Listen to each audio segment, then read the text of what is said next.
Bonjour à tous, bienvenue sur ce webinaire commun DMI et Miel. On va démarrer cette session, cette présentation. Dans tous les cas, elle est enregistrée, donc pour les absents ou les retardataires, il y aura possibilité de la revoir.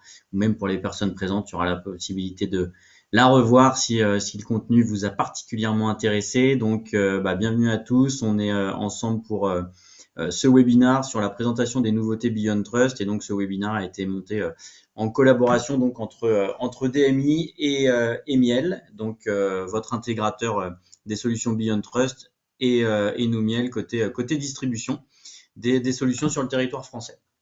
L'objectif de cette présentation, il va être de vous parler des nouveautés bien sûr et de vous montrer aussi un petit peu ces nouveautés d'un point de vue pratico-pratique dans une petite démonstration. On attaque de suite et on va attaquer par alors je vais dire la principale nouveauté, pas par ses enjeux, mais plutôt parce que justement elle va apporter une vue stratégique. C'est ce qu'on va appeler la plateforme Beyond Trust. Vous le savez tous, vous êtes client. Beyond Trust, c'est des produits aujourd'hui séparés, segmentés, qui ont une approche tactique pour répondre à des cas d'usage de prise de main à distance sécurisée, de bastion, de gestion du moindre privilège, de just-in-time. Donc toutes ces notions-là, mais qu'on vient adresser de manière tactique. L'offre aujourd'hui de Beyond Trust augmente, évolue pour avoir une approche de type plateforme avec ce qu'on va appeler Pathfinder, donc qui est la plateforme Beyond Trust, qui est avec une vocation à simplifier les accès, à unifier l'accès aux différents produits et surtout pour apporter une couche transverse de gestion aussi bien des accès, mais aussi de la partie reporting et de la donnée qui va pouvoir être consolidée. Donc c'est une approche très intéressante qui va nous offrir avant tout un point d'entrée pour apporter tout ce qui est gestion des privilèges au sens large du terme, privilèges d'accès, privilèges au niveau des applications, privilèges au niveau des comptes et des credentials qui peuvent être utilisés, privilèges en mode juste à temps sur les postes, mais aussi au niveau du cloud. Et donc tout ça de manière unifiée dans une même et unique plateforme qui va nous apporter donc la transversalité de la donnée. Pathfinder, déjà pour bien comprendre à quoi ça correspond, donc qu'est-ce que c'est? C'est justement, je le disais, donc c'est l'unification des accès pour l'ensemble des produits Beyond Trust. Donc ça veut dire, je vais plus avoir X interfaces de gestion, je vais pouvoir m'appuyer sur un seul et même point d'entrée pour gérer mes différents produits, mes différents usages des solutions Beyond Trust. L'idée, c'est aussi de partager l'infrastructure, surtout au sens de la donnée, parce que encore une fois, aujourd'hui, on avait des silos de données. Quand j'ai des logs côté gestion des privilèges locaux sur les postes, ces logs-là, ils n'étaient pas mélangés avec mes logs, par exemple, de gestion de mes tiers mainteneurs ou de gestion de mon coffre-fort. L'idée de l'infrastructure partagée et de l'unification de la plateforme, c'est aussi de pouvoir collaborer, de faire collaborer ces données et d'avoir le meilleur des informations de manière transverse. Le dernier point, c'est que Pathfinder, c'est une solution exclusivement cloud. Et donc, comme aujourd'hui, beaucoup d'acteurs de la cybersécurité, il y a une vraie transition qui s'opère dans le cloud. Beyond Trust n'est pas exclu de ça. Et donc, l'objectif, c'est aussi d'accélérer cette transition vers le cloud en offrant justement cette plateforme unifiée qui est possible dans le cloud et qui est soit très complexe, soit impossible au niveau du on-premise. Alors, je suis pas en train de dire par là, attention, le on-premise va disparaître, pas du tout. Mais sur le on-premise, on va rester sur de la brique silotée, de la brique unitaire, parce que justement, chacun des produits a ses interconnexions, ses usages, sa capacité de traitement, alors que dans la partie cloud, je disais, c'est plutôt une notion d'accélération et une notion, ça va être géré par Beyond Trust, donc c'est de cette manière-là que l'offre Pathfinder elle va être proposée. Il est important aussi de comprendre ce que n'est pas Pathfinder.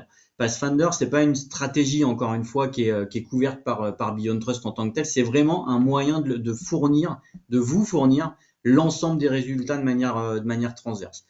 Donc c'est pas un produit, ça remplace pas un produit, ça prend pas la place d'un autre. Et même chose, et point très important, c'est pas un produit, c'est pas un élément payant. Aujourd'hui, on n'achète pas Pathfinder.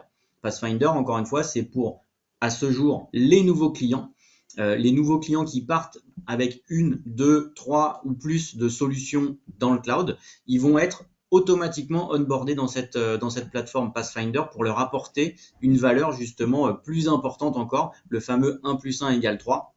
J'ai besoin de 2 produits par exemple, en partant dans le cloud, je vais avoir une valeur ajoutée qui va m'être apportée, souvent pour un coût réduit en plus. Je vais avoir une valeur ajoutée qui va m'être apportée parce qu'on va fournir de l'unification et de la visibilité transverse de ces données. Donc c'est pas un produit, encore une fois, on n'achète pas Pathfinder, c'est vraiment une méthodologie pour que vous puissiez capitaliser de la manière la plus efficace possible sur l'ensemble des produits Beyond Trust dont vous faites l'acquisition. Donc d'avoir cette notion de transversalité. J'ai dit que c'était pour les nouveaux clients et c'est vrai, à ce jour, Pathfinder, il est onboardé pour les nouveaux clients. Par contre, si vous êtes déjà client pour un ou plusieurs produits dans le cloud, sachez que à terme, et quand je dis à terme, c'est très rapidement, au cours de cette année, vous aurez la capacité bien sûr de venir agréger vos produits au sein d'une plateforme Pathfinder à partir du moment où ces produits sont cloud. Donc pas d'inquiétude si vous êtes déjà client. Si vous êtes nouveau client ou si vous envisagez d'étendre votre parc Beyond Trust, vous avez, je sais pas, peut-être du remote support, mais vous on-premise, mais vous envisagez d'acheter du privilege management ou du password safe dans le cloud, vous pourrez partir directement sur Pathfinder avec ceux ou ces produits au sein du cloud, donc pour bénéficier encore une fois de l'approche globale et des différentes fonctionnalités de Pathfinder. Et puis à terme venir raccrocher votre produit remote support en le faisant évoluer vers le cloud par exemple, mais venir le raccrocher dans cette plateforme unique. Donc globalement, je le disais, l'idée c'est d'avoir l'ensemble des bénéfices de la transversalité, parce qu'encore une fois, la plateforme elle va venir unifier la donnée, elle va vous permettre d'avoir de la visibilité sur l'ensemble des aspects du PAM qui viennent de la sécurité, et justement on va l'étendre avec le sujet suivant qui va être Identity Security Insight, qui va vous fonctionner avec des notions de connecteurs ou des notions d'intégration, vous permettant de tirer la meilleure valeur aussi bien de vos produits Beyond Trust, mais aussi d'autres informations, d'autres produits orientés identité pour vous apporter de la visibilité sur les risques qui peuvent exister, les risques identitaires, les risques en termes de privilèges, que ce soit dans les outils du PAM ou pas, mais surtout aussi pour vous proposer ou en tout cas vous amener justement à une réflexion sur j'ai des risques identitaires au niveau de mes infrastructures cloud, comment je fais en sorte de pouvoir les corriger.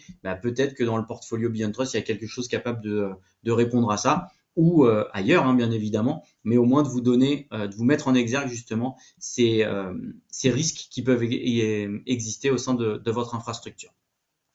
Alors à quoi ça ressemble? Quelques print screens juste pour imager un petit peu la chose, parce que j'ai une plateforme que vous verrez ensuite, mais qui est beaucoup plus limitée. Aujourd'hui, moi, mes plateformes sont pas unifiées dans Pathfinder. Pas encore une fois, je vous le disais, c'est que aujourd'hui pour les nouveaux clients. Mais l'idée, c'est d'avoir une approche comme celle-ci. Donc, on retrouve l'ensemble du portfolio Beyond Trust au sein d'une même et unique interface. Cette interface, donc, elle va vous permettre de naviguer et de basculer d'un produit à un autre produit. Donc, vous voyez déjà que l'ensemble des tuiles sont disponibles. On a une couche d'administration globale, donc ça va nous permettre aussi d'avoir une gestion unifiée de l'authentification. Donc ne plus avoir à définir, par exemple, si vous avez 3 produits Beyond Trust, vous n'avez pas besoin d'avoir 3 sources d'identité configurées dans 3 endroits différents pour les différents produits. Vous allez pouvoir unifier tout ça au sein de la plateforme Pathfinder pour basculer d'un produit à un autre produit. Et vous le voyez d'ailleurs sur le menu qui est sur la gauche, je retrouve mes produits sur lesquels je vais pouvoir naviguer directement. Comme présenté ici, par exemple, je suis un client Password Safe, je clique sur Password Safe, j'ai l'ensemble du menu. Pour ceux qui connaissent Password Safe, le menu qui est présenté au milieu, c'est l'ensemble des fonctionnalités qu'on avait dans un menu explicitement que Password Safe à l'époque. On va le retrouver dans cette extension, on va pouvoir ensuite naviguer. Là, c'est voilà, j'ai cliqué sur un des menus Password Safe, j'accède à la configuration de Password Safe exactement de la même manière que je le faisais précédemment, sauf que je suis unifié dans cette même et unique console. L'autre élément qui est vraiment clé, c'est encore une fois la brique rapport aussi qui va être unifiée entre les différents produits et qui va vous permettre de bénéficier des meilleures informations entre les différents produits pour avoir votre visibilité en termes de risque, en termes d'usage, en termes de privilèges au sein de ces différentes plateformes.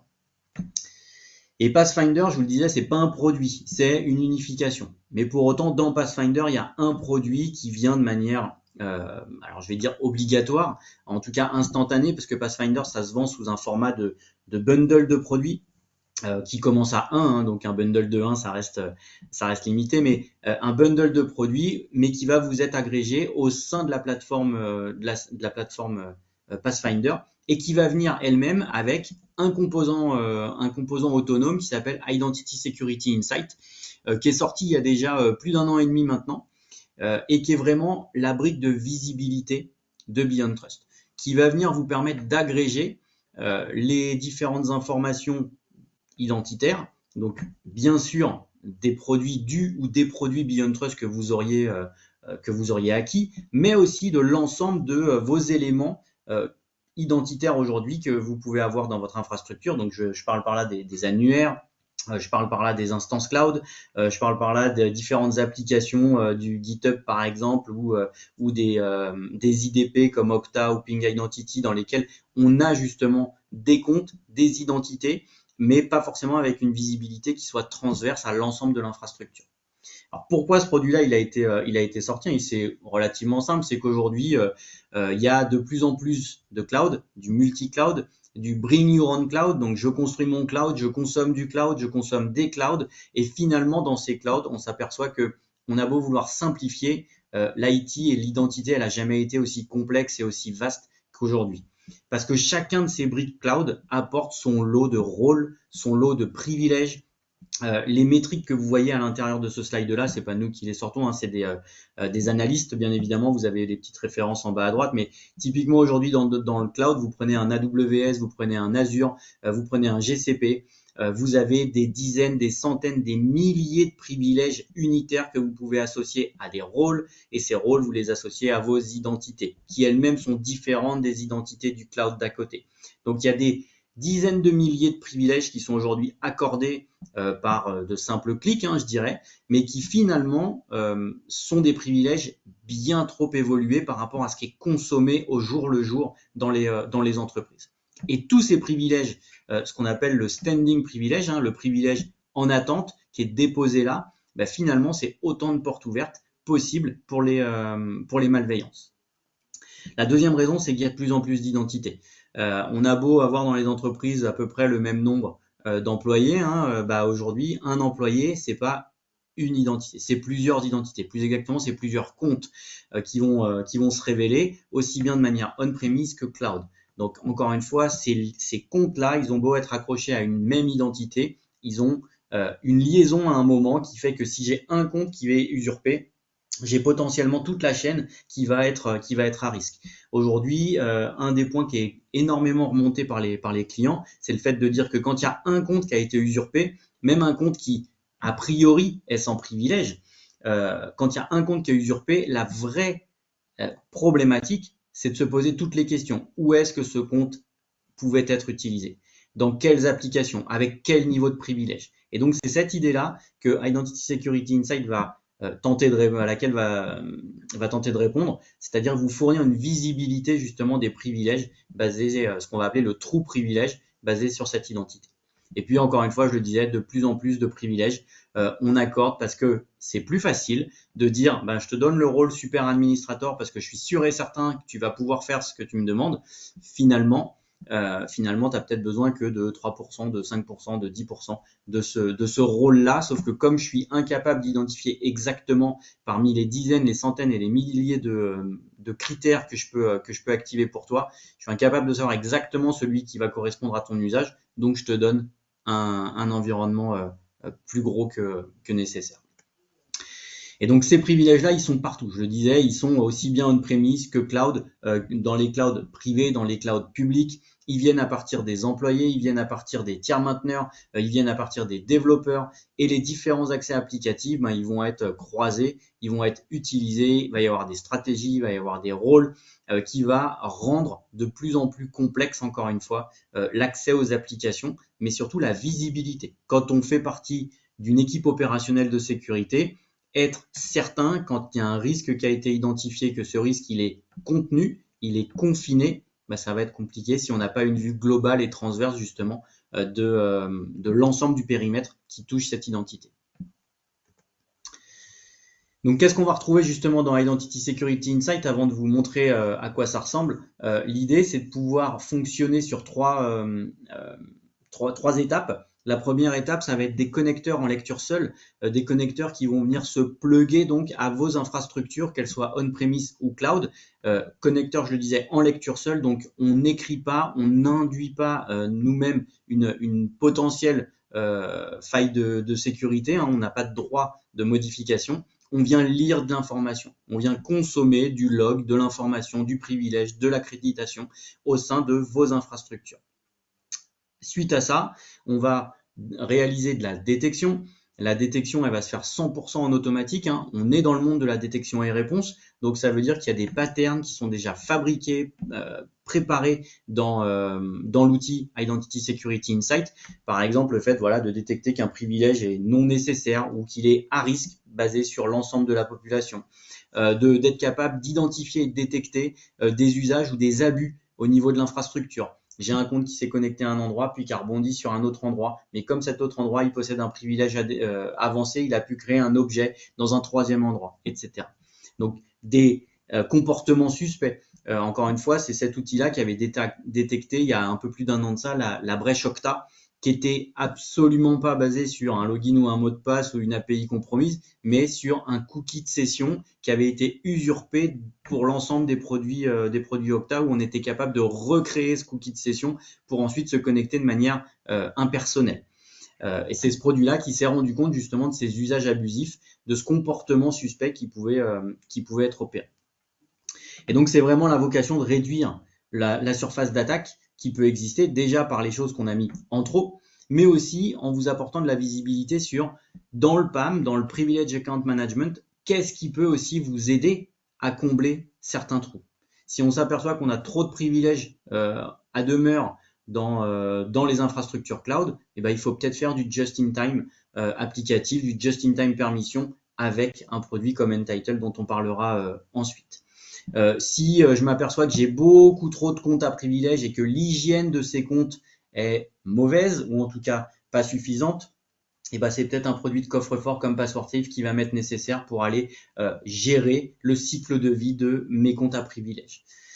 Si j'ai des accès qui viennent un peu de n'importe où et que finalement j'ai des accès pas forcément durcis pour des comptes qui viennent, des comptes dormants qui sont utilisés une fois par mois, une fois par trimestre, par exemple parce que c'est des tiers mainteneurs, c'est peut-être une offre de bastion qui va être nécessaire pour gérer et piloter et auditer l'intégralité de ces accès-là, etc. Donc c'est aussi l'idée de fournir de la visibilité, mais aussi d'avoir des recommandations d'usage sur l'ensemble de ces briques-là.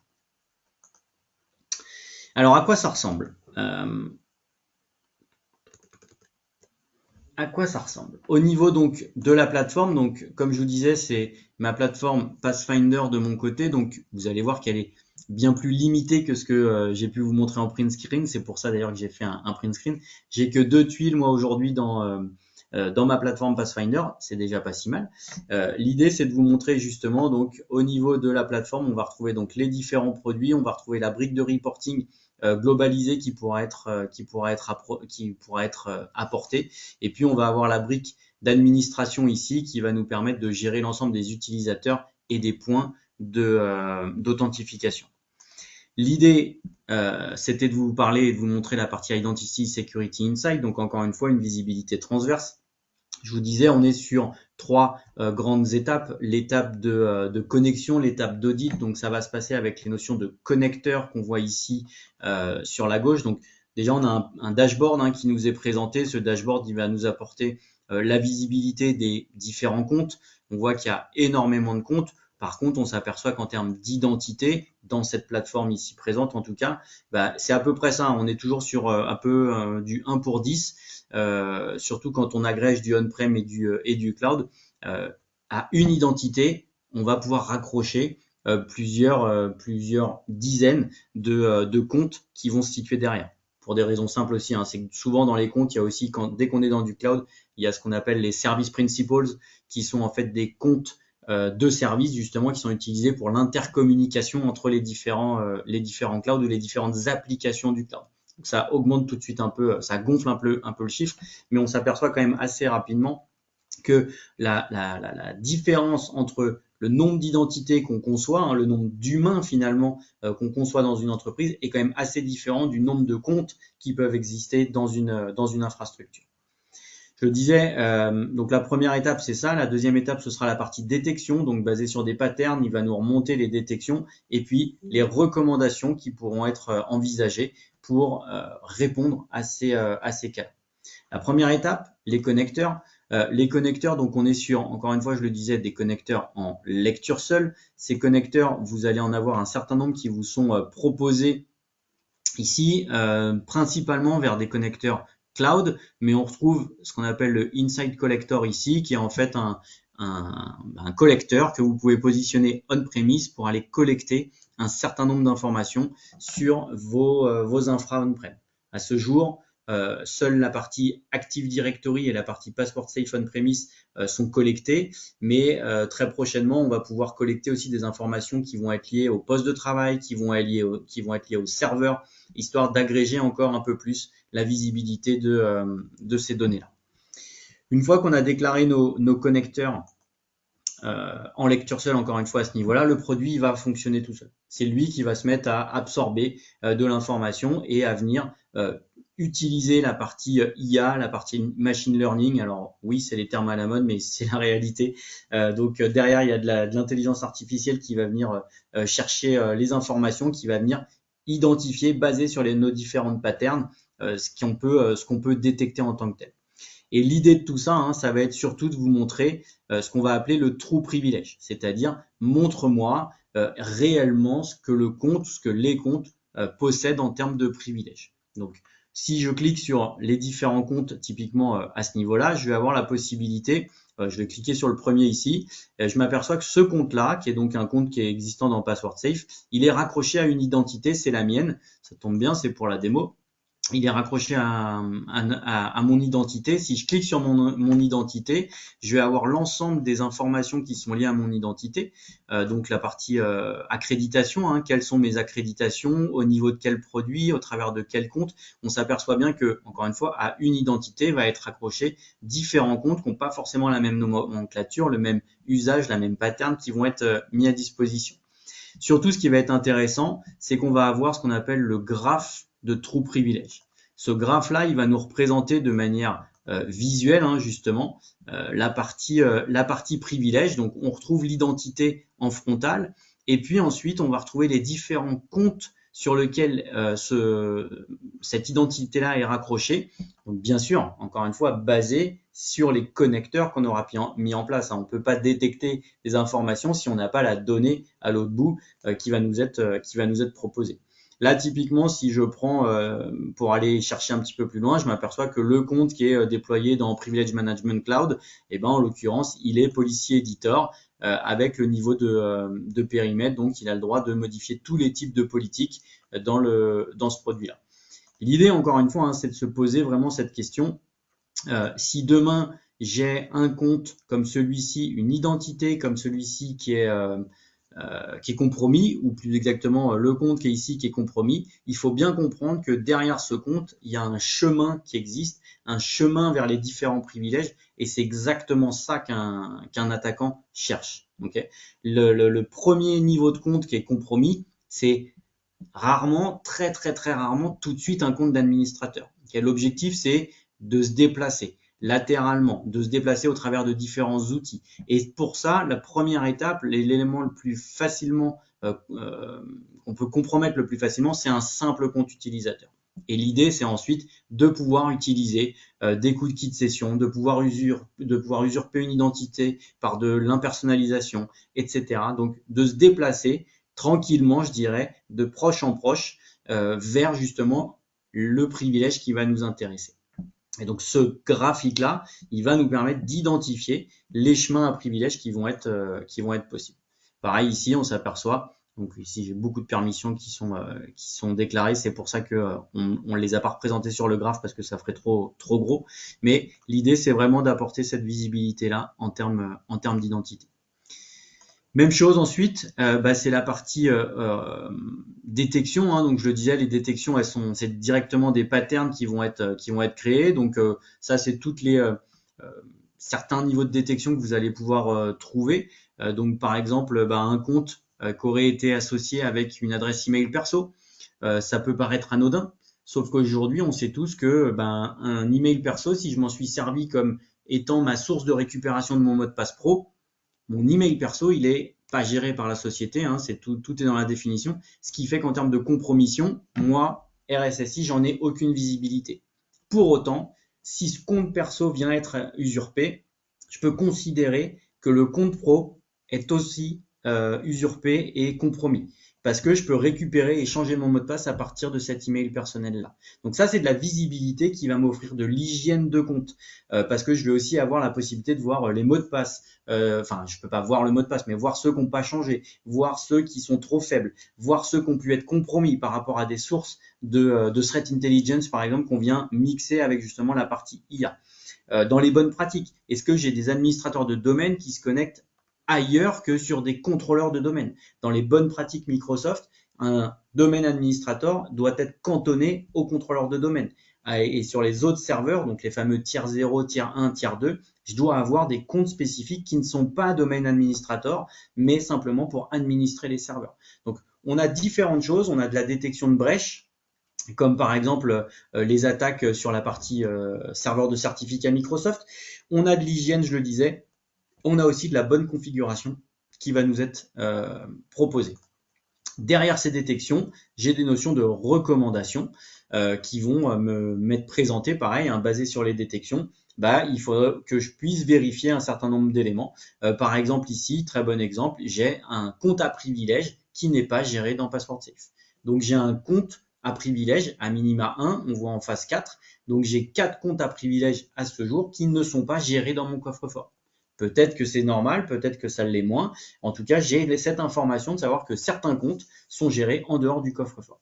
Donc, ça me permet comme ça d'avoir des recommandations de sécurisation pour cet élément-là. Ça me permet aussi de me dire, aujourd'hui, j'ai ces problèmes-là, comment je peux y répondre? C'est peut-être au travers justement d'un bastion d'administration. C'est peut-être en faisant du moindre privilège. Parce que je peux voir aussi des alertes qui me disent, mais il y a beaucoup trop d'admins locaux sur les postes, ou beaucoup trop d'admins de serveurs ou de postes de travail. Et donc, d'avoir aussi cette possibilité-là pour envisager les bonnes pratiques à venir.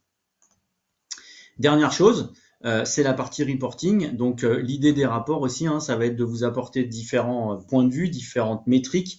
Alors, ça reste une petite plateforme de test, donc j'ai pas énormément de choses là-dedans, mais simplement pour vous montrer que on a quand même beaucoup de rapports préfabriqués et disponibles et qui sont catégorisés. Donc certains dashboards, certains basés sur la partie poste de travail et serveur, sur la partie GitHub spécifiquement pour les développeurs. C'est souvent une zone d'ombre aussi, cette partie développeur, qui a accès à quoi, quelles sont les permissions qui sont fournies dessus. Le risque identitaire en tant que tel, donc sur les détections, sur la partie inventaire, sur les recommandations. Donc là, c'est vraiment les rapports Identity Security Insight en tant que tel. On va retrouver donc la partie password integrity, je vous le disais, les mots de passe compromis, la santé des mots de passe, etc. Donc tout ça, on va venir agréger. Encore une fois, tout ça, c'est pas de la donnée que sur Identity Security Insight, c'est aussi parce que j'ai mes connecteurs vers les autres produits Beyond Trust qui vont m'apporter cette visibilité-là, cette donnée transverse. Donc très intéressant à approcher. Encore une fois, je vous le disais, aujourd'hui, pour un client qui part dans le cloud, avec des propositions donc d'offres, ce qu'on appelle les offres bundle, vous allez pouvoir acheter un ou deux ou plus de produits et bénéficier directement dans l'offre bundle du produit Identity Security Insight qui va vous être proposé. Sachez d'ailleurs, hein, pour ceux qui seraient intéressés déjà de valider ça, il y a un élément qui s'appelle Identity Security Risk Assessment. Si vous voyez, on l'a ici typiquement. Cette partie Identity Security Risk Assessment qu'on appelle ISRA, si vous voyez ça traîner sur les sites à droite à gauche, c'est un élément qui vous est fourni gratuitement pendant une période d'évaluation, hein, globalement. Ça vous permet en fait d'évaluer à peu près votre risque identitaire qui peut exister basé sur un certain nombre de connecteurs que vous allez mettre en lecture seule, et ça va vous apporter un rapport justement sur votre risque identitaire globalement dans vos infrastructures. Donc l'idée, hein, bien évidemment, comme tout élément, l'idée c'est de vous montrer, de vous apporter de la visibilité pour que ensuite on soit capable de vous proposer des recommandations, en tout cas de couverture sur ces éléments-là. Sachez que c'est gratuit, c'est disponible dès maintenant pour faire ces validations-là, donc la partie Identity Security Risk Assessment. Voilà pour la partie pour la partie Identity Security Insight et pour vous avoir montré un petit peu à quoi ça correspond, on va maintenant avancer sur la dernière section de ce webinaire, c'est Entitle, c'est la dernière acquisition en date de Beyond Trust. Ils ont acquis cette société il y a maintenant 1 an et l'objectif de cette acquisition, c'était d'apporter une plateforme de gestion, ce qu'on appelle en mode just in time, donc juste à temps, pour l'ensemble des éléments du cloud et un petit peu aussi on-premise, mais principalement du cloud. L'objectif de cette plateforme, il est relativement simple, hein, il est de fournir un accès en libre service ou de manière automatisée au travers d'applications et de sources de données comme par exemple des applications de ressources humaines ou des IDP ou des gestions du planning horaire. Par exemple, quand on a des sociétés qui font les 3-8, j'ai des personnes qui viennent remplacer les autres, etc. Donc, on va avoir ce qu'on appelle les on-call management tools. Ces sources de données-là qui vont pouvoir être comme des connecteurs d'entrée pour nous ou un portail d'accès en libre service aux utilisateurs. L'objectif, c'est que chaque personne dans l'entreprise va pouvoir demander de manière temporelle un accès à un applicatif, à une ressource, plus exactement, à un privilège au sein de cette ressource. C'est du no-code, ça signifie qu'on n'a pas de développement à faire. Le produit, il arrive avec plus de 250 connecteurs aujourd'hui qui va vous permettre justement d'aller piloter tout un panel d'applications sans avoir à développer quoi que ce soit au niveau de vos applications. Et encore une fois, l'objectif, c'est d'apporter ce portail à tout à chacun pour aller demander l'accès à un applicatif, à un privilège. Je suis développeur, par exemple, alors soit c'est des types d'utilisateurs un peu particuliers avec des privilèges, mais je vais avoir besoin pour ma plateforme de validation de test, j'ai besoin d'une base de données dans AWS, j'ai besoin de 3 machines dans Azure et j'ai besoin d'un bucket S3 dans GCP. Volontairement, je prends les trois clouds. Je vais, en appuyant sur un seul bouton, demander cet accès-là de validation de test. Je vais avoir un niveau d'approbation qui va être apporté basé sur ma demande. Est-ce que je demande pour 1 heure? Est-ce que je demande pour 3 jours? Est-ce que je demande pour 3 mois? Bien évidemment, plus je vais demander, en général, plus l'approbation va être nécessaire et voire même multiniveau. Et une fois que je vais obtenir ça, je vais pouvoir travailler directement dans l'interface avec le privilège qui va m'être accordé de manière temporelle et au bout de la période de temps, ce privilège qui va être automatiquement enlevé.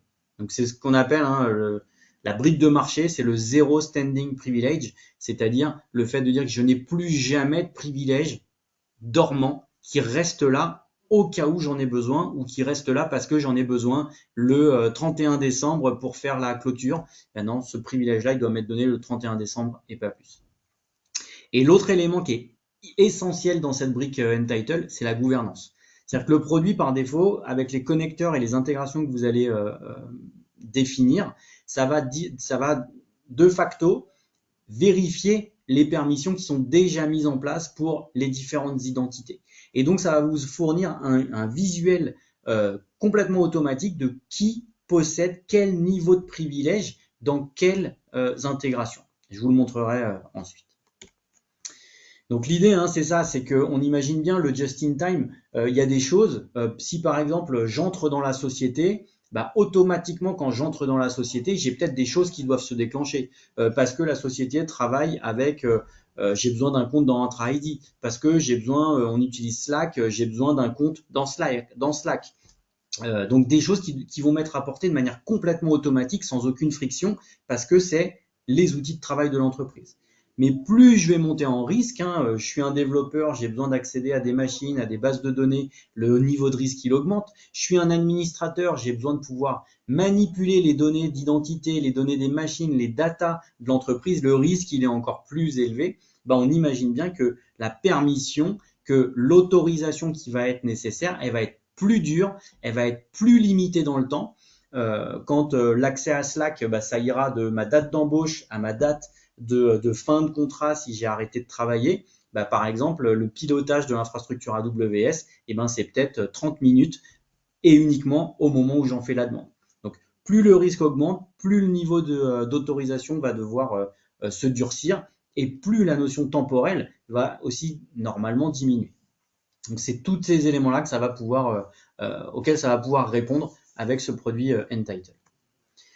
Quelques cas d'usage et après je passe à la partie démonstration. Dans une intégration Privilege Access Management, donc la notion de PAM, ça peut être très intéressant quand on parle de scénario bris de glace typiquement. Le bris de glace, c'est quelque chose, c'est comme une assurance. J'espère jamais m'en servir, mais pour autant, quand je vais en avoir besoin, il faut que ça fonctionne, il faut que ça réponde. Typiquement, là aussi, j'ai une solution qui est dans le cloud, j'ai une solution bris de glace qui est par défaut zero standing privilege, donc par défaut, c'est comme si elle n'existait pas, elle a été programmée, mais elle n'existe pas, et j'ai besoin, parce que j'ai un élément qui est en panne, parce que j'ai quelque chose qui ne fonctionne pas, j'ai besoin d'ouvrir une porte, et je vais déclencher mon scénario bris de glace grâce à ce just-in-time privilege. C'est un des exemples. Mais on peut même étendre au cas du PAM, je suis un tiers mainteneur, en tant que tiers mainteneur, je sais que je dois planifier une demande, je dois faire une intervention vendredi prochain de 10h à 12h, je vais faire la demande d'accès avec le bon niveau de privilège, et dans ma console Privilege Remote Access par exemple, donc PRA, un des produits Beyond Trust, je vais avoir directement en just-in-time, encore une fois, l'accès aux bonnes ressources qui vont m'être fournies dynamiquement. Améliorer la résolution des tickets, pour une raison simple, c'est qu'encore une fois, avec Entitle, on est capable d'adresser toute l'entreprise, pas seulement les comptes à privilèges, encore une fois. Et donc, typiquement, je peux avoir la fourniture de services, la fourniture d'accès à des répertoires. Je suis chef de projet, j'ai besoin d'accéder à un répertoire partagé, par exemple, pour bénéficier justement d'accès aux documentations, au suivi, etc. Mais le projet, il a une durée de validité de 3 mois. Je vais demander un accès pendant 3 mois à l'ensemble des ressources liées à ce projet-là.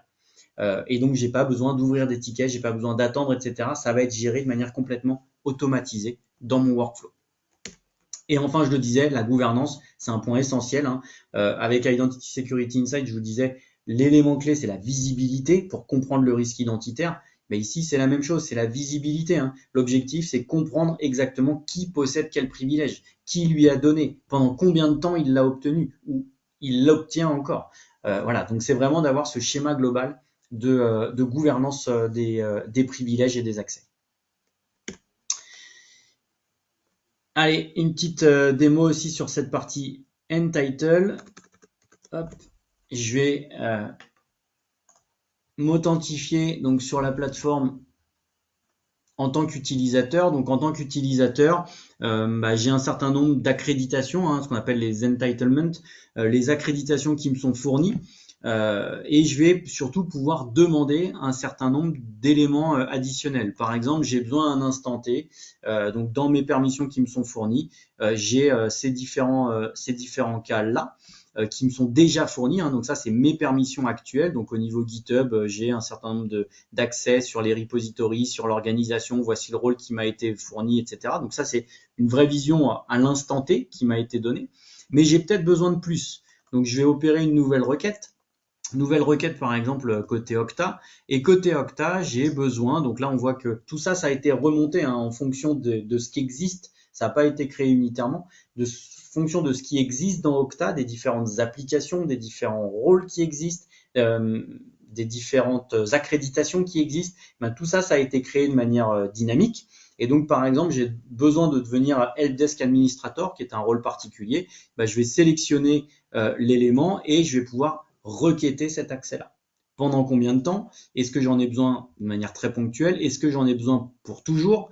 Bien évidemment, on imagine bien qu'en fonction du critère, le niveau d'approbation, il est différent. Si j'en ai besoin, par exemple, pour une journée, je vais pouvoir déclencher ma requête qui va être opérée. Donc oui pour mon compte. Et donc on voit que je vais requêter cet élément-là. Ma requête est partie et donc je vais pouvoir attendre que quelqu'un me le valide basé sur le workflow qui a été défini de l'autre côté. Donc d'un point de vue ergonomie utilisateur, c'est vraiment très simple. On a une première vue des permissions déjà provisionnées et on a une vue des requêtes qu'on va pouvoir opérer. L'autre élément, où est ici, hop. L'autre élément, si je me mets en tant que administrateur de la solution, donc on voit que la console elle est un petit peu plus dense à ce niveau-là. J'ai aussi malgré tout mes permissions à moi en tant qu'administrateur. Je retrouve ici, si je suis approbateur indiqué pour ces éléments-là, je retrouve ici justement la notion de demande que je vais pouvoir regarder pour vérifier exactement ce qui a été demandé dans la requête, le pourquoi de cette demande-là. Je vais pouvoir aussi commenter, OK, et je vais pouvoir approuver ou pas la requête. Une fois que c'est approuvé, derrière se met en place le workflow. C'est-à-dire le workflow, ça va venir piloter Okta, ça va mettre à disposition le rôle en particulier dans Okta pendant la durée donnée. Mon compte va pouvoir accéder à Okta pour pouvoir opérer ce qu'il faut. Et au bout d'1 jour, en l'occurrence, ce privilège-là va être enlevé. Ce qui va être intéressant surtout là-dedans, juste pour rester un petit peu sur cette partie administration, et je finirai là-dessus, ça va être justement les différentes intégrations qui nous sont mises à disposition, hein. Donc ces intégrations, on vient créer, c'est de la communication API qui est déjà préfabriquée et donc qui va nous permettre de lire tout ce qui est configuré déjà dans un élément. Là, typiquement, quand on a lu l'interface GitHub, en l'occurrence, dans GitHub, il y a un repository qui s'appelle Demo Repository et une organisation qui a été déclarée. Basé sur ces ressources-là, j'ai des notions de rôles qui sont associés, hein, côté GitHub, encore une fois, qui vont être disponibles et que je vais aussi aspirer pour proposer mon catalogue de services. L'autre élément, c'est permission. Donc la notion de gouvernance, si par exemple je cherche mon utilisateur de lab, celui-ci, je vais avoir une visibilité transverse justement de ces accès-là. On voit qu'encore une fois, on retrouve un peu cette même logique qu'on avait dans Identity Security Insight, et d'ailleurs les deux produits discutent entre eux. Mais on retrouve cette notion d'identité d'un côté, et on retrouve qu'il existe des comptes. On s'aperçoit que le compte qui est fabien.landais@lab quelque chose, en fait, il y a un compte qui s'appelle Fabien Landais tout attaché, un compte Fabien espace Landais et un compte qui s'appelle Fabien.Landais. Pourquoi? Parce que derrière, j'ai différentes attributions, différentes applications. J'ai GitHub, j'ai Microsoft 365, j'ai Okta. Et chacun de ces entités, et c'est ici qu'on s'en rend encore plus compte, c'est que chacune de ces entités, finalement, gère des silos d'identité. Donc, on a l'impression que c'est le même compte, nous, utilisateurs, mais finalement, c'est bien 3 niveaux de compte différents dans chacun de ces silos-là, avec des permissions différentes basées sur ce qui a pu être provisionné. Donc, on a toute cette notion-là et cette visibilité qui va être positionnée. Donc là, j'ai sélectionné simplement par un user, mais on peut le sélectionner aussi en fonction des intégrations pour aller un petit peu plus loin et voir ce cheminement qui peut exister. Voilà pour cette idée. Je vais juste rebasculer ici pour voir que j'ai bien eu mon accès qui a été fourni ici et il a bien été granté. Donc, je vais pouvoir directement accéder à mon application. On voit que j'ai eu un rôle additionnel Helpdesk Administrator qui m'a été accordé ici. Et donc, si je vais sur mon site Okta et que je me log avec ce compte-là, j'aurai ce rôle Helpdesk Administrator qui va me permettre de réaliser un certain nombre d'actions automatiquement. Voilà pour cette démonstration. Il reste quelques minutes. Je vais regarder simplement dans le chat s'il y a eu des questions. Si je résume, Fabien, par rapport à tout ce que tu viens de nous expliquer, on a Pathfinder finalement qui est de l'unification de plateforme, de l'identity security qui va nous permettre d'agréger toutes les données et de nous remonter des comportements étranges, voire des droits donnés qui ne devraient pas. Donc finalement, un peu de l'audit, d'en déduire des plans d'action, et un plan d'action qui peut être mené, c'est de traiter cette surélévation de droits par du Zero Trust et du JIT, du Just-in-Time, via Untitled, notamment pour les plateformes cloud. Donc là, on a une chaîne complète qui s'opère. C'est exactement ça. Très très bon résumé sur la partie Pathfinder, Identity Security Insight, Untitled, qui sont donc les 3 grandes nouveautés de Beyond Trust sur ce début d'année. Super. J'espère que ça a été clair pour tout le monde. Dans tous les cas, comme je le disais en début de session, ce webinaire a été enregistré. Donc, vous aurez accès au replay si vous le souhaitez, ou on vous le fera parvenir, bien évidemment. Donc, il ne faudra pas hésiter à le regarder de nouveau et surtout, n'hésitez pas non plus. Hop, je vais reprendre la première page. Voilà. N'hésitez pas surtout à nous recontacter, Guillaume ou moi-même, pour aller un petit peu plus loin sur les produits qu'on a vus aujourd'hui ou sur l'ensemble du portfolio Beyond Trust que vous connaissez déjà. Merci à tous de votre attention. On va arrêter là le webinaire et puis on rééchange très prochainement en fonction de vos besoins et de vos attentes. Merci Fabien, à très vite. Merci à tous, à bientôt, au revoir. Au revoir.